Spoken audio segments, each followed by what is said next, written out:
Hello प्यारे student, आज हम सॉल्व करेंगे एनसीईआरटी बुक का प्रश्नावली 1.1 का पहला क्वेश्चन। तो पहला क्वेश्चन क्या है, निम्नलिखित संख्याओं को अभाज्य गुणनखंडों के गुणनफल के रूप में व्यक्त कीजिए या लिखिए। तो पहला क्वेश्चन हम इसको सॉल्व करने वाले हैं, वो भी आसान तरीके से। तो बने रहें वीडियो के लास्ट तक, जिससे आपका कॉन्सेप्ट क्लियर हो जाए। तो चलिए, यहाँ पर पहला इसका सवाल है, इसको हम सॉल्व करने वाले हैं। तो पहला सवाल क्या है, 140। इसको क्या करना है, अभाज्य गुणनखंडों के गुणनफल के रूप में हमें लिखना है, यानी व्यक्त करना है। तो सबसे पहले हम क्या करेंगे, इसके लास्ट में क्या है, 0। तो जब भी किसी संख्या के लास्ट में 0 हो या कोई सम संख्या हो तो वह हमेशा 2 से लगेगा, है ना। तो सबसे पहले हम 2 से लगाएंगे। 2 से लगाने का मतलब क्या है, देखिए इसको समझ लेते हैं। 2 से लगाने का मतलब है 140 को 2 से भाग दे रहे हैं हम। 140 को 2 से भाग दे रहे हैं। 2 से हम भाग देंगे इसको तो कितना आ जाएगा, 2 सत्ते 14। यहाँ पर 14 आ जाएगा, 0 का 0 यहाँ पर। तो बस यही है। तो हम क्या करेंगे, सबसे पहले इसको 2 से लगाएंगे। किससे, 2 से। तो 2 से लगाएंगे हम, 2 सत्ते यहाँ पर हो जाएगा 14, 0 का यहाँ पर 0 आ जाएगा। फिर से 2 से लगाएंगे क्योंकि इसके लास्ट में क्या है, 0 आ गया, है ना। तो 2 से लगाएंगे, यहाँ पर कितना आएगा, 2 3 6, 2 पंजे 10। अब देखिए किससे लगेगा, ये 3 से तो लगेगा नहीं, हम 5 से लगाएंगे, है ना। 5 से, तो 5 सत्ते यहाँ पर कितना हो जाएगा, 35। अब लास्ट में 7 आ गया, जब तक 1 ना आ जाए तब तक हम इसको लगाते रहेंगे। 7 एकम 7।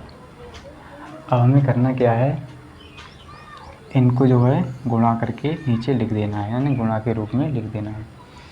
तो यहाँ पर हम क्या करेंगे, सबसे पहले 2 को लिखेंगे, 2 गुणा, ऐसे गुणा लगाते हुए लिख देना है। 2 गुणा 2 गुणा 5 गुणा 7। इसको हम और भी आगे सॉल्व कर सकते हैं। कैसे करेंगे, देखिए 2 गुणा 2 यानी 2 कितनी बार है, 2 बार है। तो इसकी एक घात ये हो गई, एक घात ये हो गई। तो ये घातें जो हैं जुड़ जाती हैं और आधार एक जगह पर लिख लेते हैं। तो 2 को हम लिखेंगे एक जगह पर और घातें जुड़ जाएंगी। 2 की घात 2 हो जाएगी, गुणा में जो 5 है 5 लिख लेंगे, गुणा में 7 है तो 7 लिख लेंगे। यही हमारा आंसर हो जाएगा। बस यही सवाल में पूछा है। तो अब हम करेंगे अगला क्वेश्चन।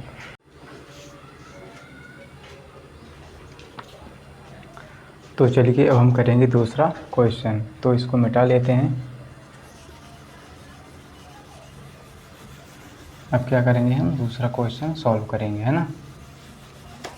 तो दूसरा क्वेश्चन क्या है, इसको यहाँ पर नोट कर लेते हैं। दूसरा क्वेश्चन क्या है,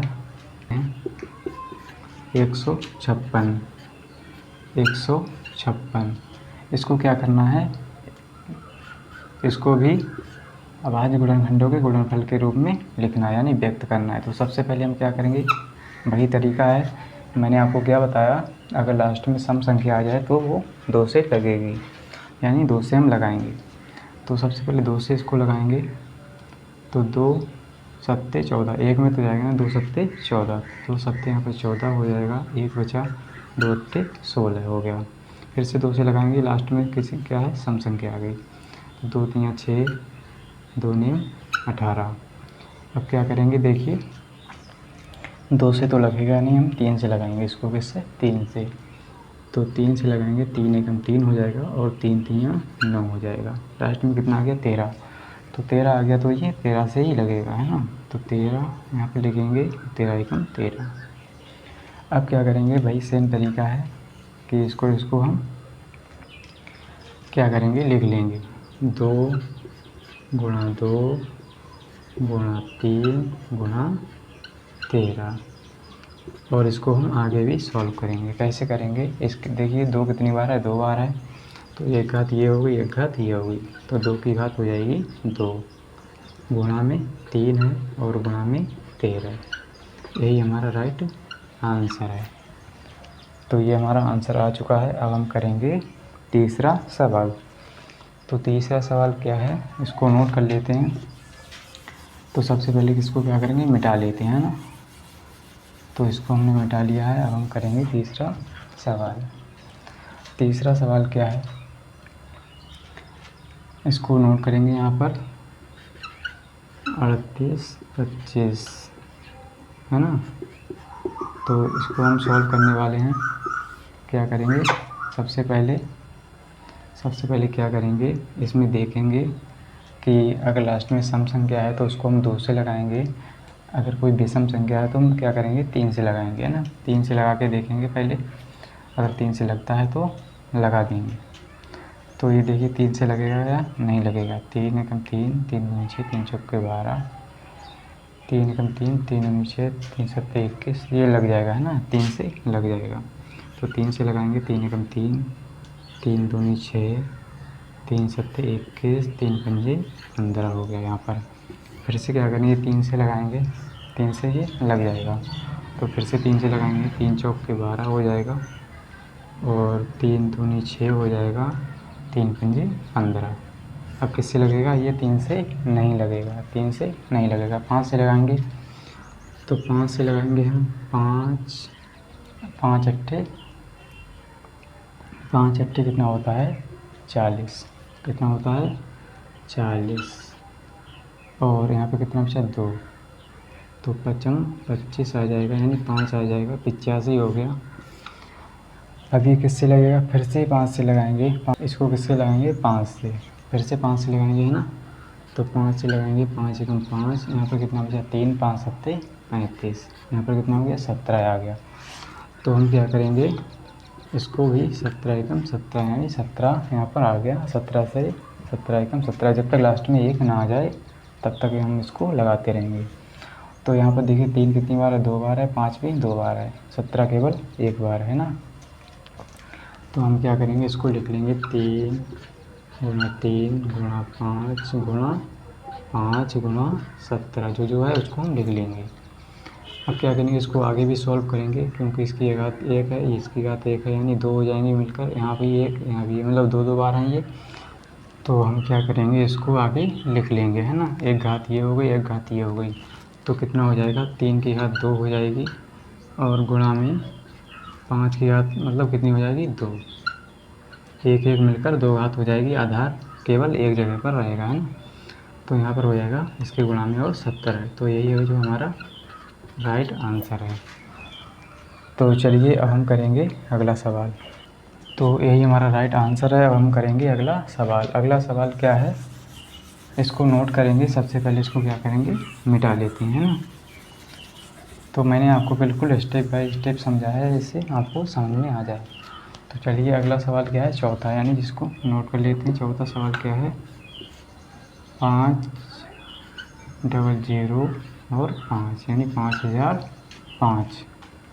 तो हम क्या करेंगे, इसको भी क्या करेंगे, अभाज्य गुणनखंडों के गुणनफल के रूप में व्यक्त करेंगे यानी लिखेंगे। तो सबसे पहले देखेंगे इसमें लास्ट में क्या है, विषम संख्या। तो विषम संख्या है तो हम क्या करेंगे, 3 से लगा के देखेंगे। 3 से तो ये लगने वाला है नहीं, चाहे आप लगा के देख लीजिए।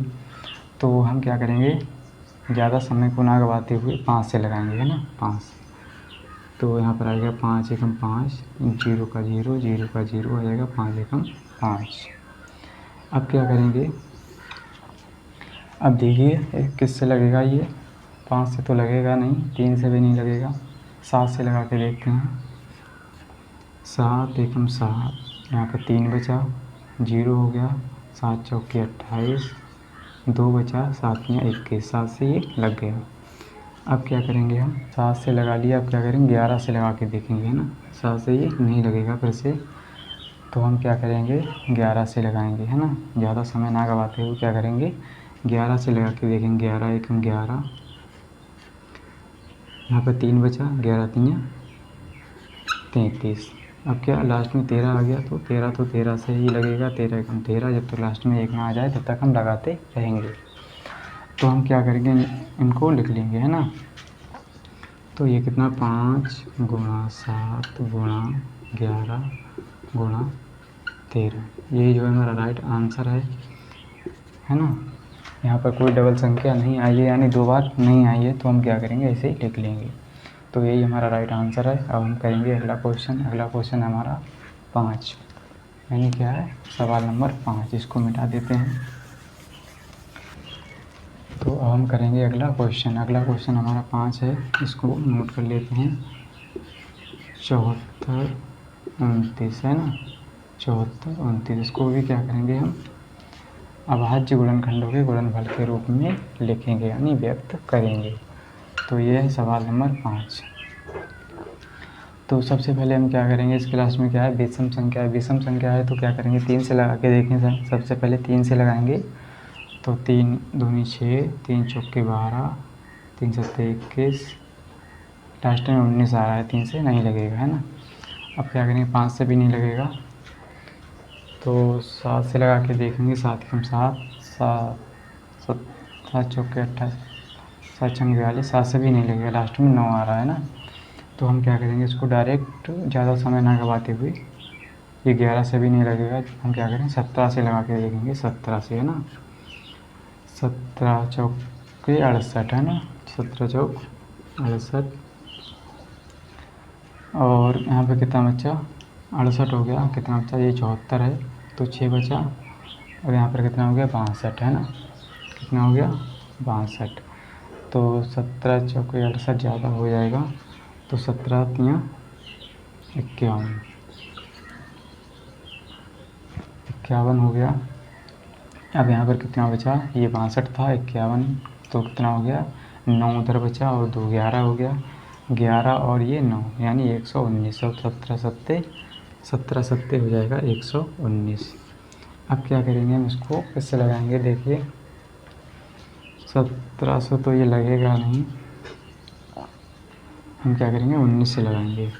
19 दूनी 38, 19 दूनी 38, 19 दूनी 38, 19 57 यानी 23 हो गया यहाँ पर। तो यहाँ पर क्या होगा 23, तो 23 से ही लगेगा, तो यहाँ पर हो गया 23, तो 23 को हम 23 से लगाएंगे ना, 23 से कम 23, जब तक लास्ट में 1 ना आ जाए। तो हम क्या करेंगे इनको लिख लेंगे है ना नीचे 17 गुणा 19 गुणा 23, तो यही जो हमारा राइट आंसर है। तो ये थे हमारे मतलब प्रश्नावली 1.1 का पहला सवाल जो हमने हल किया है, बहुत ही आसान तरीके से यानी सॉल्व किया है। अगर आपको वीडियो अच्छा लगा है तो वीडियो को लाइक कर दीजिए एंड चैनल को सब्सक्राइब कर लीजिए। मिलते हैं अगली वीडियो के साथ, आज के इतना ही, जय हिंद।